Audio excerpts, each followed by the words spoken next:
Timberfork is a creative studio, and we focus on a lot of different things from design to build.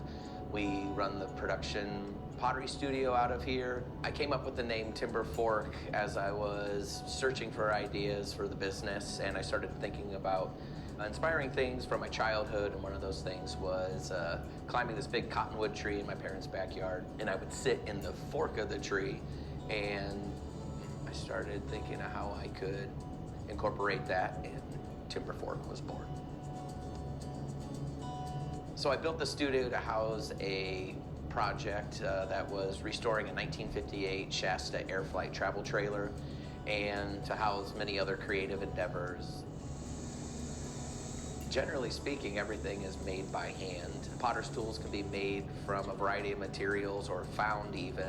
I was just working with a Japanese potter who came in, and his tools look very rudimentary compared to what we get. I do prefer working with the tools that I've made myself. We use a sponge and a wooden tool and a needle tool and a wire.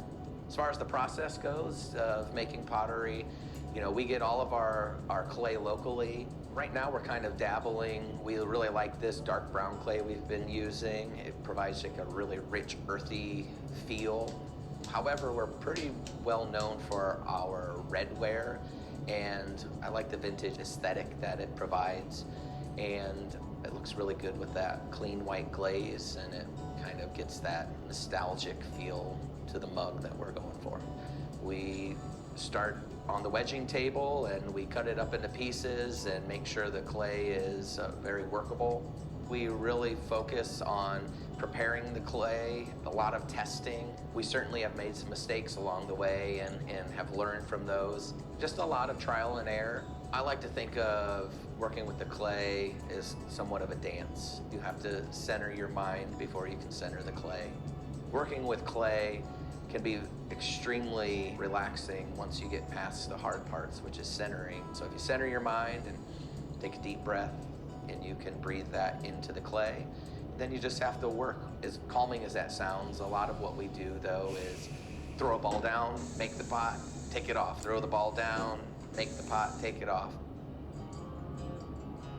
So to keep the mugs consistent, we measure everything out by weight, and then the process is really just very repetitive, the same motion over and over. And depending on what we're making, we measure it out into very specific sizes and weights. We generally have a good rule of thumb now with our experience to know how much clay that we'll need.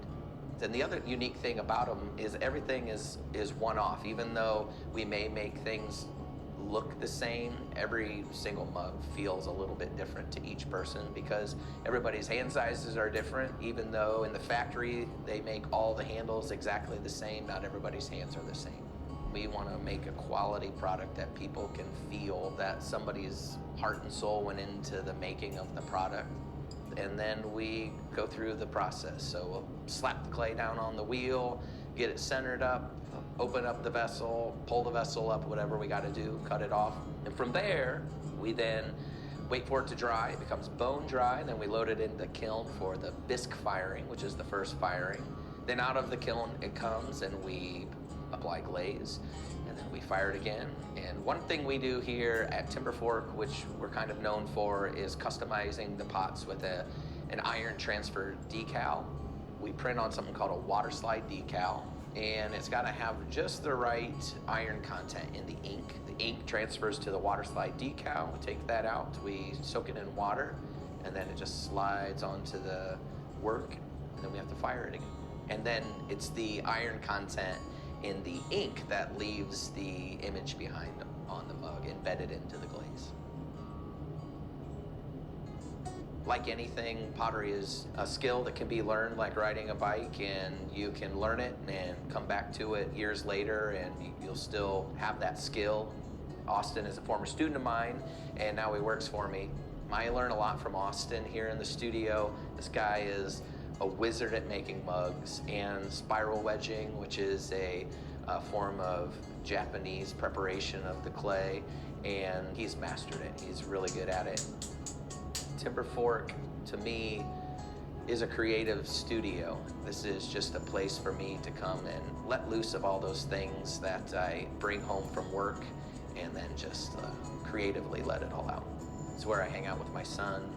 It's where he thrives creatively. It's where I connect with people.